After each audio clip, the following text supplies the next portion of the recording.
الحمدللہ والصلاة والسلام علی رسول اللہ وعلی آلہ وصحبہ ومن والہ۔ محترم بھائیو، السلام علیکم ورحمۃ اللہ وبرکاتہ۔ سورہ البقرہ کی تفسیر جاری ہے اور آج ہم سورہ البقرہ کی آیت نمبر 83 کی تفسیر جانیں گے۔ اللہ تعالیٰ فرماتا ہے اعوذ باللہ من الشیطان الرجیم، بسم اللہ الرحمن الرحیم۔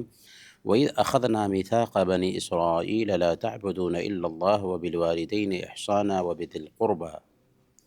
وَذِي الْقُرْبَى وَالْيَتَامَى وَالْمَسَاكِينِ وَقُولُوا لِلنَّاسِ حُسْنًا وَأَقِيمُوا الصَّلَاةَ وَآتُوا الزَّكَاةَ ثُمَّ تَوَلَّيْتُمْ إِلَّا قَلِيلًا مِّنكُمْ وَأَنتُم مُّعْرِضُونَ۔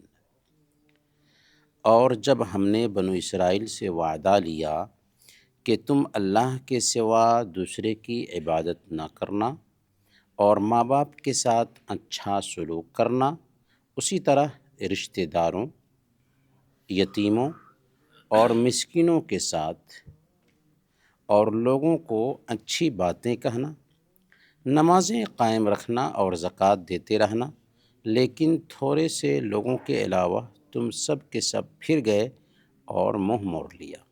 اس آیت کریمہ میں بنو اسرائیل کو یاد دلایا جا رہا ہے اس سے وعدہ کے حوالے سے جو ان سے لیا گیا تھا، اور قرآن کے حوالے سے ہم جان چکے ہیں کہ الاعتبار بعموم اللفظ لا بخصوص السبب، کہ خطاب اگرچہ کسی قوم سے ہو لیکن اعتبار لفظ کے عموم کا ہوتا ہے۔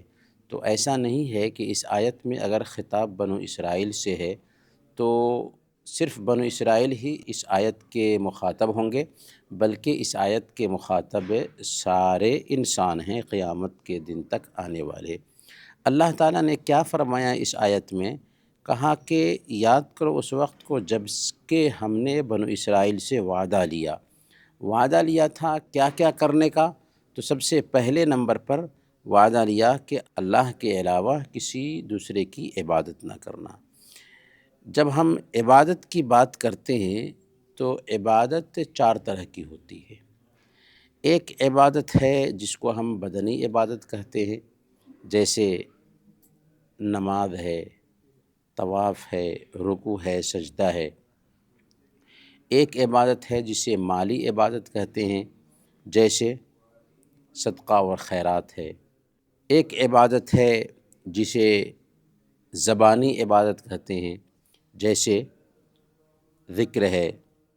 اور چوتھی عبادت ہے جسے دلی عبادت یا قلبی عبادت کہتے ہیں، یعنی کسی پر بھروسہ کرنا۔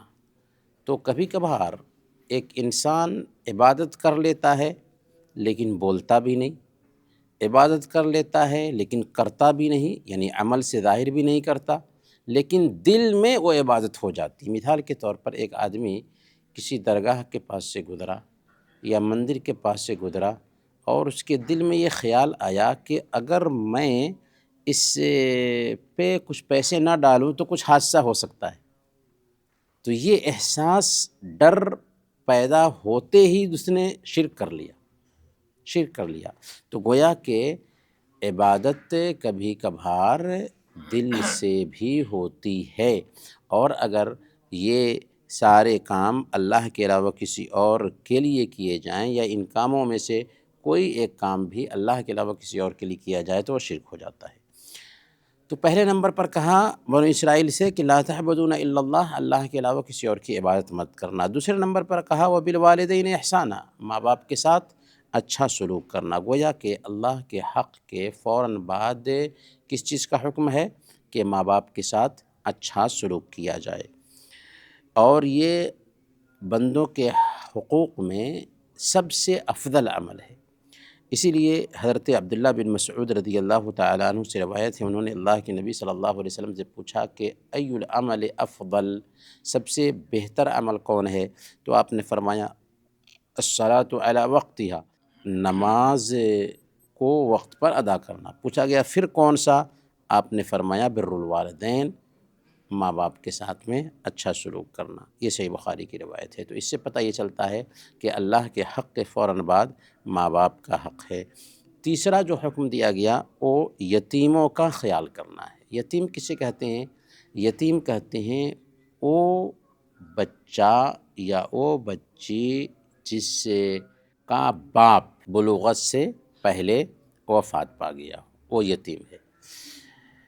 اگر بچہ بالغ ہو چکا ہو اس کے بعد اس کا باپ وفات پاتا ہے تب بھی وہ یتیم ہوگا؟ نہیں۔ اللہ کے نبی صلی اللہ علیہ وسلم نے بیان فرمایا کہ لا یتم بعد البلوغ، کہ بلوغت کے بعد یتیمی نہیں ہوتی، یعنی اگر کوئی بچہ بالغ ہو چکا ہے، بچی بالغ ہو چکی ہے، اس کے بعد اس کا باپ مرتا ہے تو اس کو یتیم نہیں کہا جائے گا۔ تو یتیم اس کو کہا جاتا ہے جس کا باپ اس کی بلوغت سے پہلے وفات پا چکا ہو، اور ماں وفات پائے تب بھی یتیم نہیں کہلاتا بچہ، بلکہ باپ کی وفات کی وجہ سے یتیم کہلاتا ہے۔